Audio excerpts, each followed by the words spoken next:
সহিহ বুখারীর বর্ণনা, সালাসাতুন ফিল গার। বনি ইসরায়েলের জামানায় তিনজন লোক সফরে বেরিয়েছে, বানোয়াট ঘটনা না, এটা বুখারীর ঘটনা। সফরে বেরিয়েছে, মরুভূমির মাঝখানে প্রতিমধ্যে প্রচন্ড তুফান আর বৃষ্টি। বৃষ্টি থেকে বাঁচার জন্য এর একটা পাহাড়ের গুহার ভিতরে ঢুকেছে। হঠাৎ থান্ডার, বজ্রপাত, বিজলি, মুষলধারে বৃষ্টি। বৃষ্টির পানিতে পিচ্ছিল হয়ে উপর থেকে বিশাল প্রকাণ্ড একটা পাথরের খণ্ড এসে গুহার মুখের মধ্যে আটকে গিয়েছে। যেই গুহার মুখ দিয়ে তারা ঢুকেছে, ওইখানে বিশাল একটা পাথর গড়িয়ে এসে উপর থেকে পড়ল। অন্ধকার, ভিতরে কোনো আলো নাই, কোনো জনমানব নাই, বাঁচানোর কেউ নাই, কিচ্ছু দেখা যায় না, ঘুটঘুটে অন্ধকার। বাইরে থেকে আলো আর অক্সিজেন যে আসবে ওই সুযোগটাও নাই। তিনজন বুঝে গেল আমাদের মৃত্যু এখানেই হবে, আমাদের কঙ্কালগুলো শত শত বছর এখানে পড়ে থাকবে, কেউ উদ্ধারের জন্য আসবে না। ঠিক কিনা? বাঁচানোর কেউ নাই, অক্সিজেন যতটুকু আছে কিছুক্ষণ পরে এটাও শেষ হয়ে যাবে। তিনজনের একজন বলল আমাদের বাঁচানোর কেউ নাই, একজন ছাড়া তিনি কে? আমাদের তিনজনের জীবনের এমন কোন নেক আমল আছে কিনা যেটা দিয়ে আল্লাহর কাছে দোয়া করা যায়? কার জীবনে কি নেক আমল আছে যেই নেক আমলটা দুনিয়ার কোনো মানুষকে দেখানোর জন্য করা হয় নাই, শুধু করা হয়েছে কার জন্য? এরকম কোন নেক আমল থাকলে দোয়া করা শুরু করো, এছাড়া আমাদের বাঁচার কোনো উপায় নাই। একজন দোয়া করা শুরু করলো। হাদিসে লম্বা একটা হাদিস, আমি সরল বঙ্গানুবাদ শোনাচ্ছি। একজন দোয়া করা শুরু করলো। একজন বলতে শুরু করলো, আল্লাহুম্মা কানা লি আবাওয়ান শাইখান কাবীরান। ও আল্লাহ, আমার বৃদ্ধ বৃদ্ধা মা বাবা ছিল, আমি পেশায় ছিলাম রাখাল। প্রতিদিন রাখালগিরি করার পরে, ছাগলের দুধ দোহন করার পরে যখন বাসায় ফিরে আসতাম, সবার আগে আমি আমার আব্বা আম্মারে দুধ খাওয়াতাম। আব্বা আম্মাকে দুধ খাওয়ানোর পরে আমার সন্তানদের মুখে, আমার স্ত্রীদের মুখে আমি দুধ তুলে দিতাম। একদিন আমার আসতে দেরি হয়ে গেল, এসে দেখি আব্বা আম্মা ঘুমিয়ে গেছে। দুধের বাটি নিয়ে আমি আব্বা আম্মার মাথার সামনে দাঁড়িয়ে রইলাম। মনে মনে ভাবলাম, আব্বা আম্মা যখন ঘুম থেকে জাগবে, আব্বা আম্মারে আগে আমি দুধ খাওয়াবো, তারপরে ছেলে মেয়েরে খাওয়াবো, স্ত্রীদেরকে খাওয়াবো। দাঁড়িয়ে রইলাম।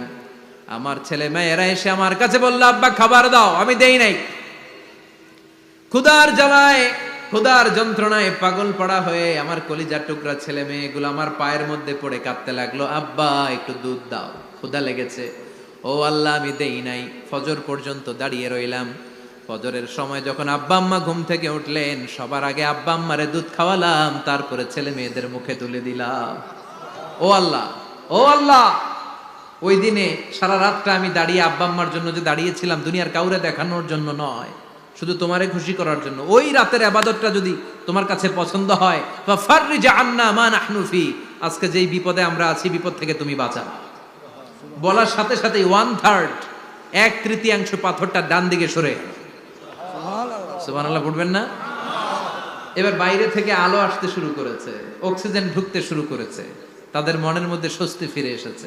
এবার দ্বিতীয় জন দোয়া শুরু করলো, আল্লাহ, আমার এক চাচাতো বোন ছিল, এত সুন্দরী, আমার জীবনে এত সুন্দরী নারী আমি দেখি নাই, এত সুন্দরী নারী। ওয়া কুনতু উহিব্বুহু বিআশাদ্দি মা ইউহিব্বুর রিজাল আন নিসা। একজন পুরুষ একজন নারীকে যত ভালোবাসতে পারে, আমি ঠিক ততটা ভালোবাসতাম আমার এই সুন্দরী কাজিনকে, চাচাতো বোনকে। কিন্তু আমার মনের কথা আমার চাচাতো বোনরা আমি বুঝাতে পারি নাই। একদিন লজ্জা শরমের মাথা খেয়ে চাচাতো বোনরা আমি বললাম, তোরে আমি বড্ড ভালোবাসি, একান্তে আমি তোরে চাই। চাচাতো বোন বলল, এত এত স্বর্ণ মুদ্রা যেদিন জমাতে পারবা ওই দিন আমারে পাবা। এবার আমি স্বর্ণ মুদ্রা জমাতে লাগলাম। জমাতে জমাতে জমাতে জমাতে বছর শেষে স্বর্ণ মুদ্রার থলে নিয়ে চাচাতো বোনের হাতে দিলাম। চাচাতো বোন আমার অপকর্মে রাজি হয়ে গেল। গোপন একটা রুমের ভেতরে আমরা ঢুকলাম, দুইজনেই জামা কাপড় খুলে নেকেড হলাম। জিনা করব, পাপ কাজ করব, একেবারে ফাইনাল ডেস্টিনেশন আমরা চলে গেলাম।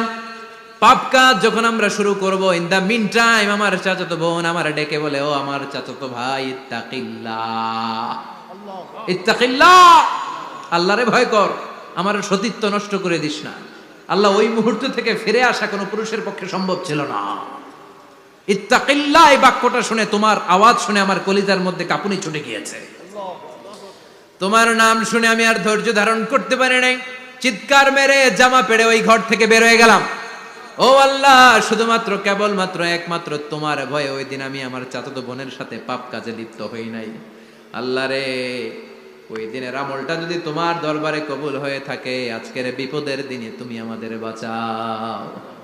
বলা মাত্রই এই দোয়া আল্লাহর কাছে এত কবুল হয়েছে, কারণ আল্লাহর ভয় এটা পৃথিবীর সবচেয়ে বড় ইবাদত। চিল্লায় বলেন ঠিক কিনা? যা দে ঠিক কিনা? আল্লাহর ভয় আল্লাহর কাছে সবচেয়ে বড় প্রিয় ইবাদত। আল্লাহর কাছে দোয়াটা এত পছন্দনীয় হয়েছে, মুহূর্তের মধ্যে 2/3 পাথরটা গুহার মুখ থেকে ডান দিকে সরে যায়। 2/3 পাথর এখন সরে গিয়েছে। এবার তারা বেরোতে চেষ্টা করলো, দেখা যায় হাত বেরোয়, কারো পা বেরোয়, মাথা বেরোয়, কিন্তু পুরো বডিটা নিয়ে বেরোয়া যায় না। বাকি আছে কয়জন? কথা কন। এবার 3 নাম্বার লোক দোয়া করতে শুরু করেছে, আল্লাহ ইন্নী ইস্তাজারতু উজারা ফাদাফাতু সামানাহুম। আল্লাহ, আমি অনেকগুলো শ্রমিক ভাড়া করেছিলাম, তাদেরকে দিয়ে কাজ করিয়ে তাদের ঘাম শুকিয়ে যাওয়ার আগে প্রত্যেকটা শ্রমিকের পারিশ্রমিক আমি দিয়ে দিয়েছি। সবগুলো শ্রমিক আমার কাছ থেকে পারিশ্রমিক বুঝে নিয়েছে, একজন ছাড়া। একজন না নিয়ে চলে গেছে। তার টাকা তারে আমি বুঝাই দিতে পারি নাই। তার রেখে যাওয়ার টাকা দিয়ে আমি কয়েকটা ছাগল কিনলাম। ওই ছাগল পালতে পালতে বাচ্চা দিল, আরো বাচ্চা দিল, দিতে দিতে বিশাল ছাগলের ডেয়ারি ফার্ম বানালাম। 1 যুগ পরে ওই শ্রমিক এসে বলে, হে আমার মালিক, 12 বছর আগে তোমার কাছে কাজ করেছিলাম, টাকা কিন্তু নেই নাই, টাকা দাও।